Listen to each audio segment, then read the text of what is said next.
So I ended up just blowing the heads off of them bolts for the yoke for the differential, and then welding nuts to the top of them and getting the bolt the rest of the way out. And then I ended up getting the ones out of the rear here, so that's savable.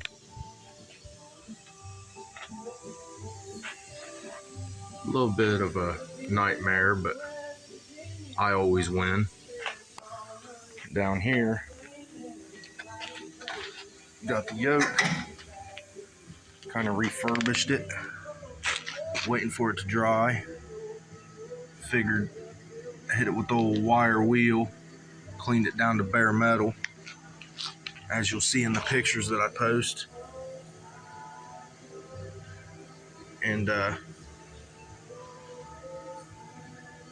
ahead and put her back in there. We got new straps and all that for it, all new bolts. So yeah, another fun day at the shop. Now to see what's to come up after this, probably something worse.